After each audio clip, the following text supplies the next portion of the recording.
89.9 Red Kids, Pablo and Josue, song called Akala, and they're live here with us. Hey! What's up, what's up? Hello po sa inyong lahat. Wow. Thank you so mumuch for joining us here. It's your first time. The leader of SB19 is here. And of course, Josue, singer-songwriter and producer. Hi, guys. Kamusta naman? It's nice to be here. Nice to I think this is our first time here. Yep. Yeah, it's our first time.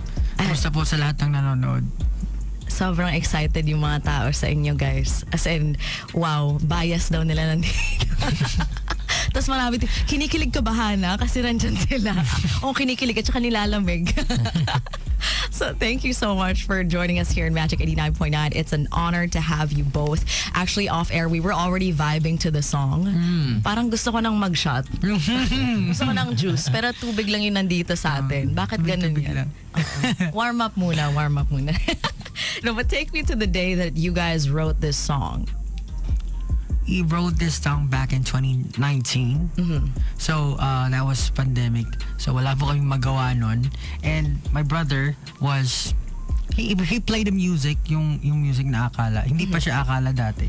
Parang, sige, go, kwento. Ano yung first draft? Yung first draft po nun, parang tungkol lang siya sa alak talaga. Pero hindi naman po parang yung wala kang makukuhang mapapala pag binakinggan mo na puro inuman lang. At kumaga ano po yun eh. Parang napapadalas kasi inom namin po nun dati nung nag-work pa ako. Pero Siya po ako.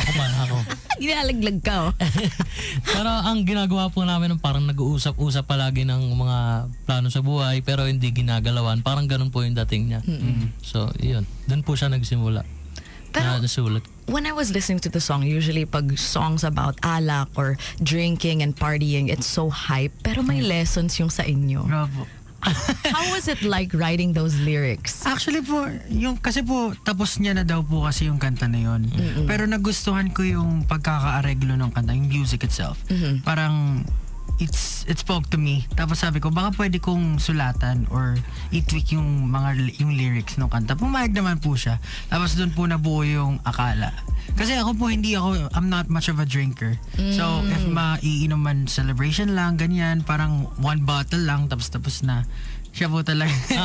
Hindi na po ngayon. Dati lang yun. Kaya po dun sa lyrics may juice. Kasi madalas, ako po yung taga-ubos ng juice sa mga barkada, ganyan. Pero same lang naman po. Kasi yun naman kapag nag-meet yung barkada, nagkukwentuhan kayo about your plans in life, ganyan, mga pangarap, mga na hindi inaaktuhan, parang ganon. Tapos, yung word na alak, parang tinry po namin i-jumble. Doon po nabuo yung word na Akala. Tapos, yung walwal, mawawala yung problema. Kaya para pong, oh my gosh, ganun po yung dire-diretso po yung pagsulat namin ng kanta.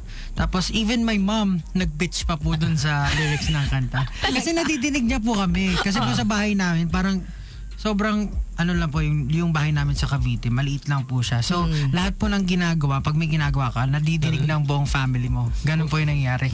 Tapos sabi ng mami ko, sobrang negative daw ng kanta. Baka may ma-inspire na yung mga kabataan, di ba? May lyrics doon na parang tingnan mo, patuloy ang pag-ikot ng mundo, kaya itagay mo, bukas babango rin naman tayo, pero di lang sa ngayon. Parang hindi niya gusto yung term na, pero di lang sa ngayon. Sabi niya, baka pwedeng palitan ng darating ang panahon para mas positive yung outlook no ano. So, sabi ko, it makes sense. Sa first verse, yun yung nilagay namin, pero para may development, yung nilagay namin yung suggestion ni Mama. So, nagustuhan ko naman siya and tama naman na dapat if yung positive yung gusto mong marinig or tumating sa mga audience mo. Kailangan may positive outlook po dun sa song. So, I see that. I see that throughout the journey of the song as well. Parang contemplative siya. You're thinking about what's in front of you. And also, I like how you brought up na pag nagiinuman kayo, dami yung sinasabi. Diba? And sometimes it doesn't make sense. Yeah. Diba? Parang kwentong lasing lang talaga. So I wanted to ask, since we're on the topic here, what's your drink of choice? Or anong akala or alak nyo of choice? Ikaw? Ngayon po, yung grabe. Hard. Wala pa nga. Beer lang po kaya yung hard na rum. Ganun. Rum, Ako naman po, medyo naging sophisticated yung panglasa ko na nasama ako sa mga team. Ngayon po, ang iniinom po namin wine. Pero po before, juice lang. Tapos eventually parang minsan po merong mga beer lang din po. Yung mga light lang po na beer. I think Kasi depends hindi ko on... kaya eh. Flavored.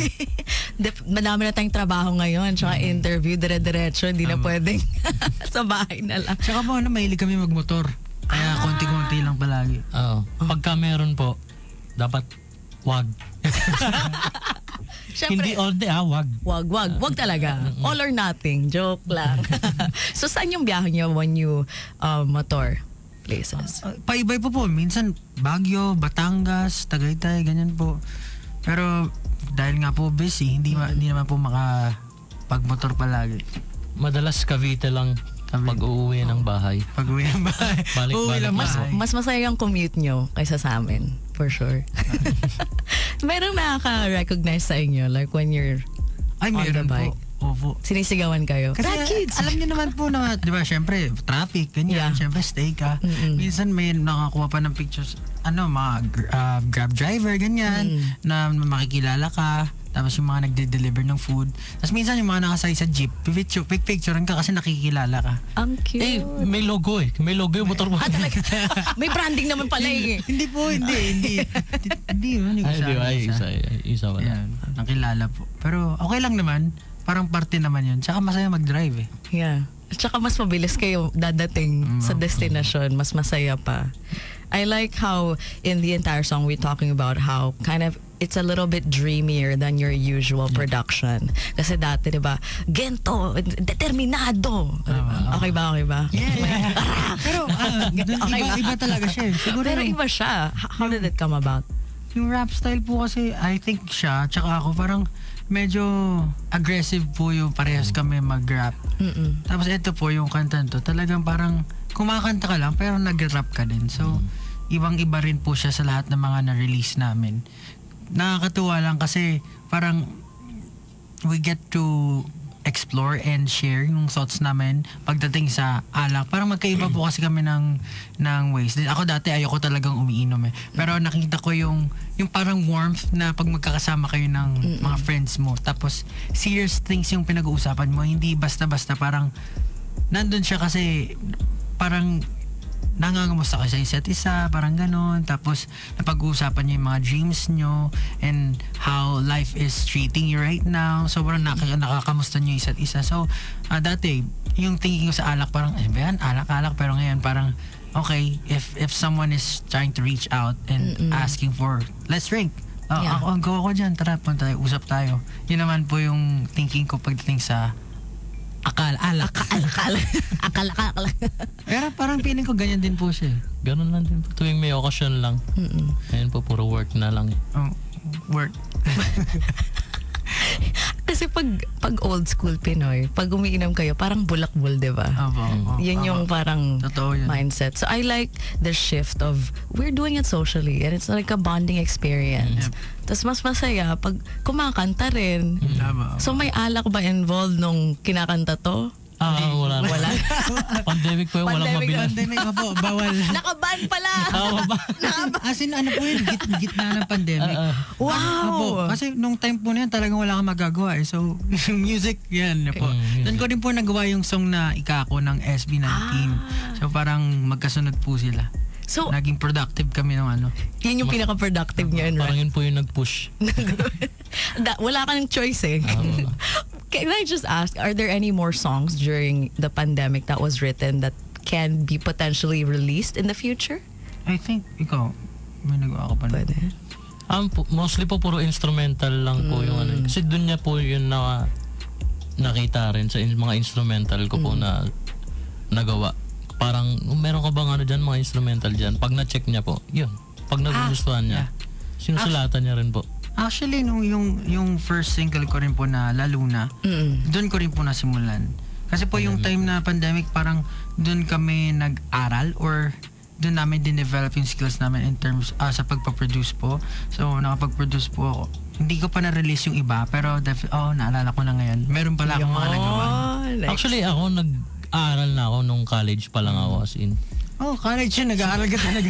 I mean, mag-produce. Buti naman. Sa mag-produce po, parang ang gamit ko po nun yung laptop ni mama eh. Inagaling sa work. Si mama pa talaga yung key. Siya talaga yung key ng success. Ano? How was it like producing and writing songs as brothers? Nag-aaway ba kayo? Or madali masyado kasi memorize niyo ng isa't isa? Hindi po Hindi po parang, never. parang pag verse mo, bahala ka dyan sa verse mo yan eh. Kanya-kanya. Opo, parang ganun po So, siya. pero pagdating po sa areglo, gano'n naman eh, parang bigay ng Input. thoughts, ng input, ganyan. Pero ultimately, syempre, you have to agree on, sa pinaka magiging kalalabasan. And yung mga suggestions naman namin, parang nagugustuhan naman ng bawat isa. So, okay po. Tsaka kami parang, wala, ikaw, mas maalam ka dyan, hindi ikaw dyan. Oh, ako, mas maalam dito. Ganun. You let each other shine. Opo. Tsaka parang, Siya po kasi, parang mas naging well-versed siya sa pagpaproduce. Kasi ako po, parang ever since na pumasok ako dun sa industry, parang naubos na yung time ko, dun na yung focus ko. Siya po parang may time siya to learn producing and all. Ako parang medyo humahabol pa lang, pero ayun po, ngayon, siya talaga yung mas maalam po. Mixing and mastering, ganyan po. and very creative in that sense. I'm excited for more music this year. Meron pa ba? I think there will be. I think nasabi ko, nabanggit ko na rin po na sabi ko, gusto ko mag-release, pero hindi dapat gusto lang eh. Magre-release ako. Yon! Magre-release ako ng album this year. Exciting. And ayun na, parang yun nga po nasabi ng mga fans na tagal na rin eh, parang 5 taon na eh. 5 taon na ako na sa SB90, na sa industry. And then, syempre gusto ko naman din pumarinig nila yung mga kanta na mga thoughts ko or yung mga pinagdaanan ko sa buhay. Yun po. Thank you so much for sharing your art, both of you. Thank you. Okay po. Would you also plan on collaborating with any other artists this year? Or sino yung dream collaboration niyo? Go. Dream? Actually, pwede international Dito po sa Philippines, siguro po Flo G. Ano pa mga hip-hop. Or Maganda yun. KJ. Sorry, mali. JK pala. KJ, Killjoy. Killjoy. Mga ganun po na artist. Kasi Maganda hindi lang naman po ako sa hip-hop mahilig. Kahit ano po yan. Basta maganda po yung art na, or yung ginawa ng artist. Ako po parang hindi pumapasok sa isip ko na mga collab. Kasi pag gumagawa po ng kanta, parang iba rin po eh. Pero definitely, yan po yung binanggit ng kapatid ko, yan po yung mga artist na talagang ina-admire namin. Sabay po kasi kami nakikinig din ng music.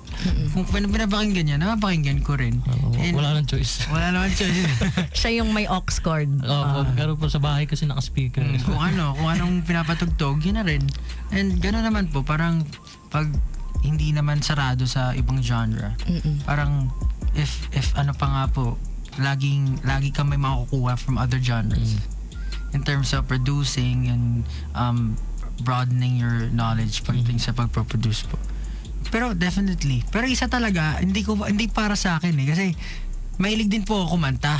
Pero mahilig din ako mag-rap. Actually, hindi ko na alam kung ano gusto kong gawin sa buhay. Huwag na lang kaya. Mahilig din ako umarte. Uy, maganda yun. Mahilig ako Maganda magsulat. yun. So parang gusto ko gawin lahat.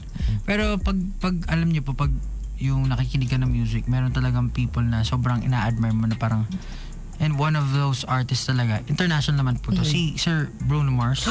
Talagang, Ganda nun. well, dati ko pa siya pinapakinggan, pero parang pag nakita mo siya, parang hindi ibang level na to eh. Yung artistry niya, tapos pinapanood ko yung mga ano niya, yung mga interviews niya.